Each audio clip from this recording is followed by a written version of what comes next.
नमस्कार। आज जानेंगे निर्जला एकादशी के दिन किए जाने वाले उपाय व उसकी कथा। निर्जला एकादशी हिंदू धर्म में सबसे महत्वपूर्ण और कठिन व्रतों में से एक मानी जाती है। यह पर्व भगवान विष्णु को समर्पित है और ज्येष्ठ मास के शुक्ल पक्ष की एकादशी को मनाया जाता है। इस साल निर्जला एकादशी 6 जून 2025 को मनाई जाएगी। निर्जला एकादशी का शास्त्रों में मोक्ष प्रदान करने वाला बताया गया है। इसे भीमसेन एकादशी भी कहा जाता है। इस दौरान गंगा घाटों में लोग स्नान करते हैं, दान करते हैं। इस दिन जल दान का बहुत महत्व माना गया है। इस दिन किए जाने वाले कुछ साधारण से उपाय इस प्रकार हैं। भगवान विष्णु को तुलसी समर्पित करें। निर्जला एकादशी पर भगवान विष्णु की पूजा में तुलसी पत्र अर्पित करना अत्यंत शुभ माना गया है। सुबह ब्रह्म मुहूर्त में स्नान करें और भगवान विष्णु की मूर्ति के सामने तुलसी की मंजरी चढ़ाएं। साथ ही साथ ओम नमो भगवते वासुदेवाय मंत्र का 108 बार जप करें। ध्यान रखें कि एकादशी के दिन तुलसी के पत्ते ना तोड़ें। एक दिन पहले ही इकट्ठा कर लें। यह उपाय आर्थिक समस्याओं को दूर करता है और सुख समृद्धि लाता है।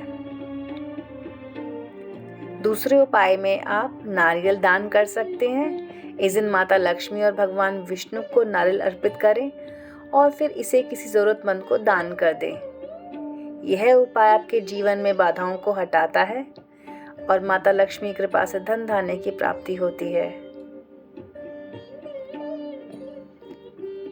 गरीबों को अन्न व जल दान करें।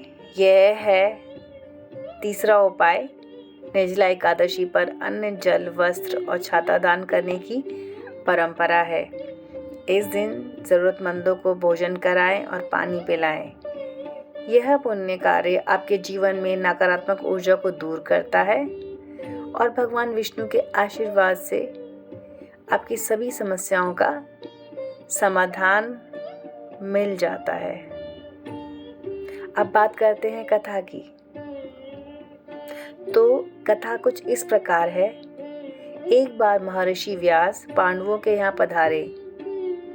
भीम ने महर्षि व्यास से कहा, भगवान युधिष्ठिर, अर्जुन, नकुल, सहदेव, माता कुंती और द्रौपदी सभी एकादशी का व्रत करते हैं, पर मुझसे भी व्रत करने के लिए कहते हैं, लेकिन मैं बिना खाए रह ही नहीं सकता। इसीलिए 24 एकादशियों पर निराहार रहने की कष्ट साधना से बचाकर मुझे कोई ऐसा व्रत बताइए जिसे करने से मुझे विशेष असुविधा ना हो और सबका फल भी मुझे मिल जाए। इस पर महर्षि व्यास कहते हैं, यद्यपि वे जानते थे कि भीम भूखे नहीं रह सकते।